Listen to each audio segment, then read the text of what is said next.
छत्तीसगढ़ में आदिवासी समुदाय से मुख्यमंत्री तो मध्य प्रदेश में ओबीसी समुदाय से, राजस्थान में कयास थे कि बीजेपी ब्राह्मण या जनरल कैटेगरी से सीएम का चुनाव करेगी। अंदाज सही बैठा, हुआ ऐसा ही। लेकिन भजनलाल शर्मा के नाम ने तमाम बीजेपी नेताओं को चौंकाया। जब राजनाथ सिंह ने वसुंधरा राजे के हाथ में पर्ची थमाई तो उनके चेहरे के एक्सप्रेशन देखने लायक थे।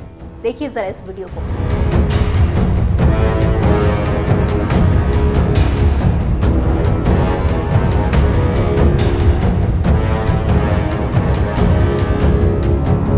अब इस वीडियो में हम ये जानने की कोशिश करेंगे कि राजस्थान सीएम के लिए बीजेपी को सबसे काबिल भजनलाल शर्मा ही क्यों लगे। उनकी खासियतों की चर्चा करेंगे। भजनलाल शर्मा राजस्थान की सत्ता पर काबिज हो चुके हैं। भव्य तरीके से शपथ ग्रहण समारोह रखा गया।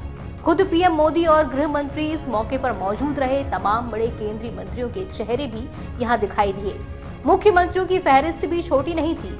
सीएम योगी आदित्यनाथ, सीएम भूपेंद्र भाई पटेल, हरियाणा के मुख्यमंत्री मनोहर लाल खट्टर, मध्य प्रदेश के मुख्यमंत्री डॉक्टर मोहन यादव, छत्तीसगढ़ के मुख्यमंत्री विष्णुदेव साय, महाराष्ट्र के मुख्यमंत्री एकनाथ शिंदे के अलावा और भी कई मंत्री यहां दिखाई दिए। लेकिन चर्चाएं तो चारों तरफ हैं कि बीजेपी ने सांगानेर विधायक भजनलाल शर्मा में ऐसा क्या देखा कि उन्हें राज्य की सत्ता के सबसे शक्तिशाली पद पर बैठा दिया। आइए जानते हैं। बीजेपी के प्रदेश महामंत्री और सांगानेर से विधायक भजनलाल शर्मा के सियासी सफर की शुरुआत पंचायती राज से मानी जाती है। मीडिया रिपोर्ट्स के मुताबिक एक सरपंच से राजनीतिक करियर की शुरुआत करने वाले भजनलाल ने सियासत की बारीकियां बहुत पहले सीख ली थी। यही वो वक्त था जब उनके अंदर गांव के गरीबों के मुद्दों की समझ पैदा हुई। आरएसएस से जुड़ाव के चलते साइलेंट होकर काम करते जाना और अनुशासन में रहना, इन्हीं दो गुणों ने उन्हें यहाँ तक पहुँचने में मदद की। भजनलाल को पार्टी ने जो काम बताया वो उन्होंने इतने परफेक्शन से किया कि हर नेता उनसे खुश रहता। पार्टी के दिए काम को वो 100% डेडिकेशन से पूरा करने की जिद रखते थे और यही जिद उन्हें अमित शाह और पीएम मोदी के करीब ले गई, उनका पसंदीदा बनाया। जो भजनलाल शर्मा को करीब से जानते हैं, ऐसे नेता और कार्यकर्ताओं का कहना है कि वो एक साइलेंट वर्कर है। वसुंधरा राजे की सरकार के समय उन्होंने तत्कालीन प्रदेश अध्यक्ष अशोक परनामी, मदन लाल सैनी के साथ महामंत्री के तौर पर काम किया।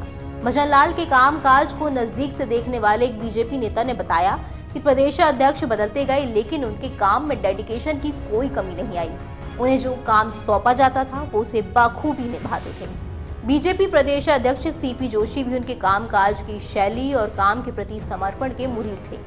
सीपी जोशी ने भजनलाल की वर्किंग स्टाइल की तारीफ की। उन्होंने कहा कि पार्टी के समर्पित कार्यकर्ताओं को मुख्यमंत्री बनाना कोई अचंभे की बात नहीं है। एक मीडिया हाउस से बातचीत में उनके पिता किशन स्वरूप शर्मा ने कहा कि राजनीति में होने के चलते उनके बेटे भजनलाल समय पर खाना नहीं खाते थे। घर छोड़कर कई दिन तक बाहर रहना पड़ता था। घर आते भी तो 1 या 2 घंटे के लिए, कई बार शाम को आते, कुछ देर रुकते और रात को 12 बजे जयपुर चले जाते थे। भजनलाल शर्मा के चाचा राम शरण शर्मा कहते हैं कि सोशल वर्क के जरिए अपनी पहचान उन्होंने बना ली थी।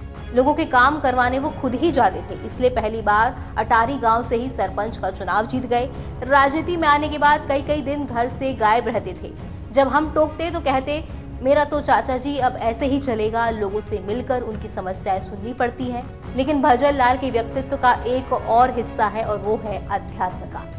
भजनलाल शर्मा को नजदीक से जानने वाले नेताओं के मुताबिक उनका गहरा आध्यात्मिक जुड़ाव। वो नियमित अंतराल पर गोवर्धन गिरिराज की परिक्रमा पर जाते और अध्यात्म उन्हें पार्टी के राष्ट्रीय अध्यक्ष जेपी नड्डा के करीब भी ले गया। जेपी नड्डा जब हिमाचल प्रदेश की राजनीति करते थे तब गोवर्धन परिक्रमा के लिए भरतपुर वो आया करते थे। उस दौरान भजनलाल भरतपुर के बीजेपी जिला अध्यक्ष थे और दोनों नेताओं में मुलाकात होती रहती थी। यहाँ से ही उनकी नजदीकियां बढ़ना भी शुरू हुई। भजनलाल शर्मा पिछले 1 दशक में पार्टी मुख्यालय में लगातार सक्रिय रहे। 4 प्रदेश अध्यक्षों के साथ संगठन से जुड़ा काम करते और रात दिन कब गुजर जाते पता नहीं चलता। पार्टी दफ्तर उनके लिए दूसरे घर की तरह था।